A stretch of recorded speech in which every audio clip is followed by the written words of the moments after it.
Assalamualaikum warahmatullahi wabarakatuh. Sebelumnya perkenalkan nama saya Muhammad Afamrullah.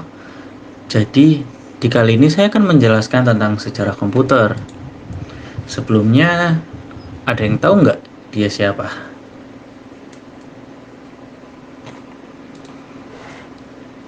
Yap, benar sekali. Dia adalah Charles Babbage. Penemu komputer Charles Babbage dikenal sebagai Bapak Komputer. Nama tersebut tercantum dalam sejarah komputer dalam penemu pertama dari teknologi yang sekarang disebut komputer. Beliau lahir di Inggris, tepatnya di Jalan Crosby Row nomor 44, Walsworth Road, London pada tanggal 26 Desember 1791, dan beliau wafat di bulan Oktober 1871 pada usia yang ke-79 tahun. Jadi kali ini saya akan membahas tentang perkembangan dan sejarah komputer dari generasi pertama hingga akhir. Kita beralih pada generasi pertama. Generasi pertama kali lahir pada tahun 1940-an sampai 1950-an. Generasi pertama ini menggunakan tabung vakum untuk melakukan perhitungan. Contoh komputer terkenal pada generasi ini adalah ENIAC, yaitu atau disebut juga Electronic Numerical Integrator and Computing, yang merupakan komputer digital pertama yang dioperasikan secara umum. Selanjutnya, komputer di era tersebut memiliki kelebihan. Yang pertama adalah inovasi teknologi awal. Generasi pertama komputer mewakili langkah awal dalam perkembangan komputer modern. Meskipun sederhana dibandingkan dengan komputer, mereka merupakan permulaan penggunaan teknologi elektronikal dalam komputasi. Yang kedua ada penerapan awal dalam komputasi ilmiah. Dibandingkan dengan mesin hitung mekanis sebelumnya, komputer generasi pertama mampu melakukan perhitungan dengan kecepatan yang lebih besar dan dalam skala yang lebih besar. Yang ketiga ada perkembangan konsep komputer. Generasi pertama merupakan komputer membantu dalam perkembangan konsep-konsep kunci dalam desain dan infrastruktur komputer, seperti konsep program penyimpanan yang dapat diprogram ulang dan menggunakan prosesan berbasis elektronik. Yang keempat ada penerapan awal dalam komputasi ilmiah. Komputer generasi pertama banyak digunakan dalam aplikasi komputasi ilmiah dan militer, membuka jalan bagi penggunaan komputer dalam berbagai bidang penelitian. Selanjutnya jelas, komputer ini memiliki kekurangan. Kekurangan pada era tersebut adalah ukuran besar dan konsumsi energi tinggi. Komputer generasi pertama, terutama yang menggunakan tabung hampa udara, memiliki ukuran fisik yang besar dan membutuhkan daya listrik yang besar. Hal ini membuat mereka sulit untuk dioperasikan dan memerlukan pendinginan yang efisien. Yang kedua adalah rentan terhadap kerusakan dan kegagalan. Tabung hampa udara rentan terhadap kerusakan fisik dan kegagalan yang dapat mengakibatkan gangguan operasional dan perbaikan dalam rumit. Yang ketiga adalah keterbatasan kesediaan. Komputer generasi pertama hanya tersedia dalam jumlah berbatas dan biasanya hanya dapat diakses oleh institusi besar seperti pemerintahan dan lembaga penelitian. Yang keempat, jelas di era tersebut, komputer tersebut masih kemahalan. Biaya pembuatan dan peliharaan komputer generasi pertama sangat tinggi, membuatnya tidak terjangkau bagi sebagian besar organisasi atau individu. Selanjutnya kita beralih kepada generasi kedua. Generasi kedua ini dioperasikan pada akhir tahun 1950-an hingga awal 1960-an. Pada generasi kedua ini, tabung vakum digantikan oleh transistor sebagai elemen utama dalam sirkuit elektroniknya, yang membuat komputer menjadi lebih kecil, lebih cepat, dan lebih handal. Penggunaan transistor membuat komputer menjadi lebih efisien secara energi. Contoh komputer pada generasi ini adalah IBM 1401 dan Univac 1107. Kelebihan dari komputer di era tersebut adalah ukuran yang sudah lebih kecil dibandingkan dengan komputer generasi pertama yang menggunakan tabung hampa udara. Komputer generasi kedua dengan transistor memiliki ukuran yang lebih kecil. Ini membuatnya lebih ringkas dan mudah untuk ditempatkan di ruang kerja yang terbatas. Yang kedua ada konsumsi energi yang lebih rendah. Transistor mengkonsumsi daya listrik yang lebih sedikit daripada tabung hampa udara, sehingga menghasilkan komputer generasi kedua yang lebih efisien dan segi energi. Yang ketiga ada kinerja yang lebih baik. Transistor memberikan kinerja yang lebih baik daripada tabung hampa udara dalam hal kecepatan, stabilitas, dan ketahanan terhadap kausan. Ini menghasilkan peningkatan dalam kecepatan prosesan dan keandaian komputer. Yang keempat, jelas biaya produksinya yang lebih rendah. Meskipun transistor awalnya mahal, biaya produksinya turun secara signifikan. Seiring dengan perkembangan teknologi semikonduktor, ini membuat komputer generasi kedua lebih terjangkau daripada komputer generasi pertama. Yang kelima, ada peningkatan kapasitas penyimpanan. Komputer generasi kedua memiliki kapasitas penyimpanan yang lebih besar daripada komputer generasi pertama, terutama dengan menggunakan perangkat penyimpanan magnetik yang lebih canggih seperti magnetic core memory. Selanjutnya, jelas memiliki kekurangan. Kekurangan dari komputer di era tersebut adalah yang pertama, masih memerlukan ruang pendingin. Meskipun transistor lebih efisien secara energi daripada tabung hampa udara, komputer generasi kedua masih memerlukan sistem pendingin untuk menjaga suhu kerja yang optimal. Rentan terhadap kegagalan transistor, meskipun transistor lebih andal daripada tabung hampa udara, mereka masih rentan terhadap kegagalan yang memerlukan penggantian jika rusak. Yang ketiga ada pembatasan ketersediaan. Transistor awalnya merupakan teknologi yang mahal dan tidak sebanyak tabung hampa udara, sehingga komputer generasi kedua masih memiliki keterbatasan ketersediaan pada awalnya. Yang keempat ada kompleksitas perakitan dan perbaikan. Meskipun ukurannya lebih kecil, komputer generasi kedua masih memerlukan keterampilan teknis yang lebih tinggi dalam perakitan dan perbaikan dibanding dengan komputer generasi pertama. Selanjutnya, kita beralih kepada generasi yang ketiga. Generasi ketiga ini dipakai pada akhir tahun 1960-an hingga awal 1970-an. Generasi ketiga ditandai dengan penggunaan sirkuit terpadu, atau bisa dibilang integrated circuit atau IC, sebagai elemen utama dalam sirkuit elektroniknya yang menggantikan transistor. Sirkuit terdapat kemungkinan integrasi lebih banyak transistor dalam satu chip silikon, meningkatkan kinerja dan efisien komputer. Komputer pada generasi ini mulai mendukung bahasa pemrograman yang tinggi seperti COBOL dan Fortran. Tentu, komputer di era ini juga memiliki kelebihan. Kelebihan yang pertama adalah ukuran yang lebih kecil daripada generasi sebelumnya.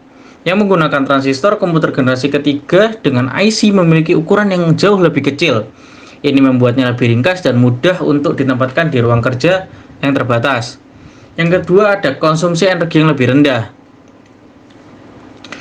IC mengkonsumsi daya listrik yang lebih sedikit daripada transistor, sehingga menghasilkan komputer generasi ketiga yang lebih efisien dari segi energi. Yang ketiga, memiliki kinerja lebih baik. IC kemungkinan peningkatan dalam kinerja komputer termasuk kecepatan pemrosesan yang lebih tinggi, keandalan yang lebih baik, dan ukuran memori yang lebih besar. Yang keempat, ada biaya produksi yang lebih rendah daripada komputer pada zaman sebelumnya. Meskipun IC awalnya mahal, biaya produksinya turun secara signifikan seiring dengan perkembangan teknologi semikonduktor.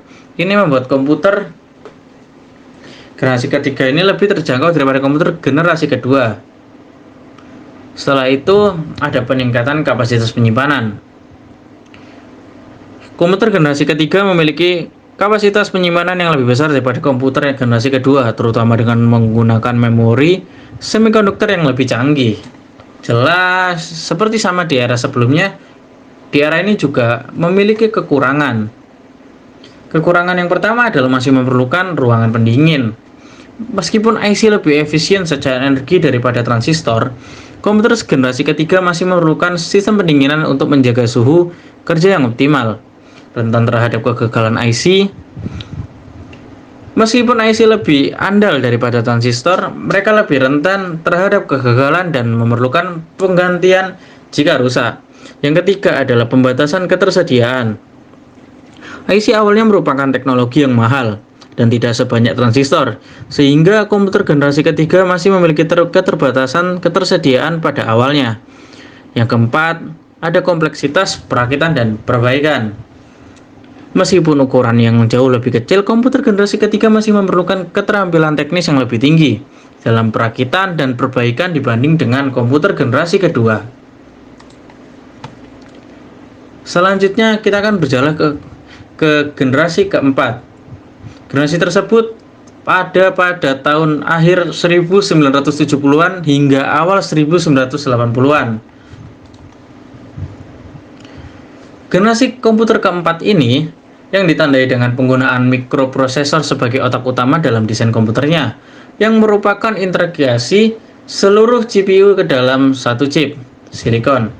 Kemunculan mikroprosesor memungkinkan produksi komputer personal PC yang lebih terjangkau dan lebih mudah diakses oleh masyarakat. Perusahaan-perusahaan seperti Apple, IBM, dan Commodore memperkenalkan komputer-komputer pribadi pada masa ini. Setelah itu, kita akan beralih ke kelebihan dari komputer pada era tersebut. Yang pertama adalah ukuran yang lebih kecil dan portabilitas. Mikroprosesor memiliki ukuran yang sangat kecil dibandingkan dengan komponen sebelumnya seperti tabung vakum, transistor atau IC. Hal ini memungkinkan untuk pembuatan komputer yang lebih kecil, lebih ringan, dan lebih mudah dibawa kemana-mana. Biaya produksi yang kedua adalah biaya produksi yang lebih rendah. Penggunaan mikroprosesor mengurangi biaya produksi komputer secara signifikan, karena mikroprosesor dapat diproduksikan secara massal dengan biaya yang rendah. Yang ketiga ada peningkatan kinerja. Mikroprosesor menyediakan kinerja yang jauh lebih baik dibandingkan dengan pendahulunya. Mereka memungkinkan untuk pemrosesan data yang lebih cepat dan jauh lebih efisien serta menyediakan kemampuan multitasking yang lebih baik. Yang keempat ada ketersediaan yang luas. Dengan biaya produksi yang lebih rendah dan kinerja yang jauh lebih tinggi, komputer berbasis mikroprosesor menjadi lebih terjangkau dan lebih tersedia bagi masyarakat umum.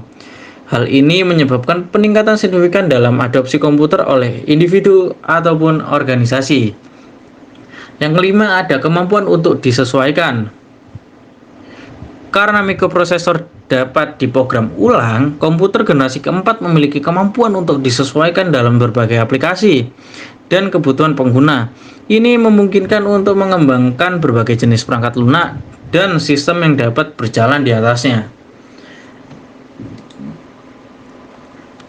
Jelas, di era ini juga komputer memiliki kekurangan. Kekurangan tersebut diantaranya adalah yang pertama adalah rentan terhadap kegagalan. Meskipun lebih andai daripada komponen sebelumnya, mikroprosesor tetap rentan terhadap kegagalan akibat overheating, kerusakan fisik, atau masalah desain. Kegagalan mikroprosesor dapat disebabkan kerusakan sistem yang signifikan. Yang kedua, kebutuhan daya listrik.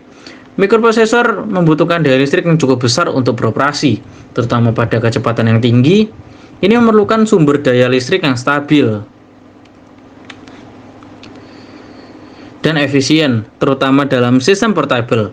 Yang ketiga, kompleksitas perbaikan.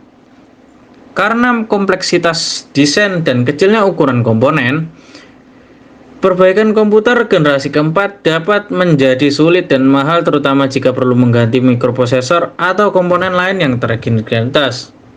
Yang keempat, tergantungnya pada perangkat lunak. Komputer generasi keempat sangat tergantung pada perangkat lunak untuk operasi dan fungsionalitasnya.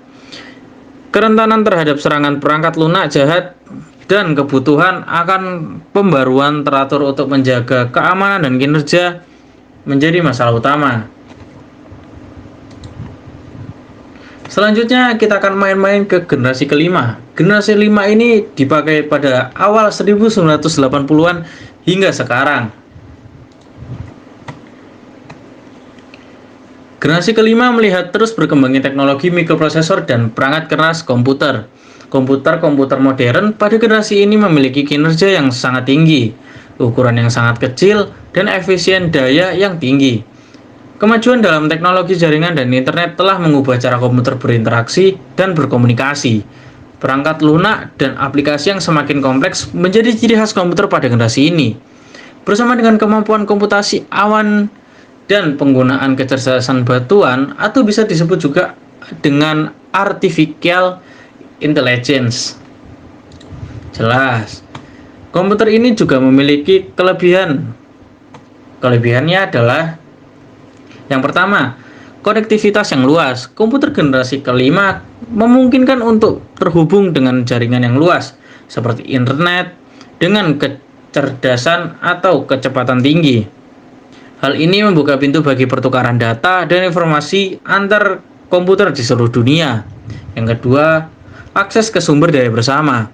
Melalui jaringan, komputer generasi kelima dapat mengakses sumber daya bersama seperti server, penyimpanan awan, dan perangkat kertas dari jarak jauh. Ini memungkinkan kolaborasi dan kerja tim yang secara efisien. Yang ketiga, ada komunikasi real time. Komputer generasi kelima dapat berkomunikasi satu sama lain dalam waktu nyata melalui jaringan. Ini memungkinkan untuk konferensi video, obrolan online, dan kolaborasi langsung dalam waktu nyata. Yang keempat, ada peningkatan produktivitas dengan akses ke sumber daya bersama dan kemampuan untuk berkomunikasi secara real time. Komputer generasi 5 membantu meningkatkan produktivitas individu maupun organisasi. Yang kelima adalah pengembangan aplikasi berbasis web. Komputer generasi kelima memungkinkan pengembangan dan menggunakan aplikasi berbasis web yang dapat diakses dari berbagai perangkat dan lokasi melalui browser web. Selain itu, komputer pada masa ini juga memiliki kekurangan. Yang pertama adalah keamanan informasi. Dengan konektivitas yang luas, komputer generasi kelima menjadi rentan terhadap serangan cyber seperti virus, malware, dan serangan DDoS. Ini memerlukan langkah-langkah keamanan yang kuat untuk melindungi data dan informasi yang sensitif. Kedua, privasi dan keamanan data. Pertukaran data melalui jaringan dapat menimbulkan masalah privasi dan keamanan data, terutama jika data tersebut tidak dideskripsi dengan baik atau jika ada pelanggaran keamanan. Yang ketiga adalah ketergantungan pada infrastruktur jaringan. Komputer generasi 5 sangat bergantung pada ketersediaan infrastruktur jaringan yang stabil dan cepat. Gangguan dalam jaringan dapat menyebabkan gangguan dalam komunikasi dan kerja. Keempat, kesulitan manajemen. Dengan jumlah komputer yang terhubung dalam jaringan yang sangat luas, manajemen dan pemeliharaan infrastruktur jaringan menjadi lebih kompleks dan memerlukan sumber daya yang distribusikan. Yang kelima, ada overload informasi. Dengan akses yang mudah ke informasi dari berbagai sumber, komputer generasi 5 dapat menghasilkan overload informasi yang membingungkan dan memakan waktu yang sangat lama. Kesimpulannya adalah, sejarah komputer telah mengalami evolusi yang luar biasa dari generasi pertama hingga sekarang. Mulai dari penggunaan tabung vakum pada tahun 1940-an hingga kemunculan transistor dan sirkuit terbaru pada generasi berikutnya. Teknologinya sangat terus berkembang. Generasi keempat menyaksikan lahirnya mikroprosesor, kemungkinan berhadirnya komputer pribadi yang terjangkau. Sementara generasi kelima membawa perusahaan besar dalam kinerja, efisiensi, konektivitas, dan perangkat lunak yang sangat canggih. Evolusi ini tidak hanya mempengaruhi teknologi, tapi juga berbagai aspek kehidupan manusia dan memberi harapan akan terus munculnya inovasi baru di dalam masa depan. Oke, sampai sini dulu penjelasan dari saya, Muhammad Dava Hamullah. Terima kasih udah nonton. Saya Dava, undur diri. Terima kasih. Bye-bye.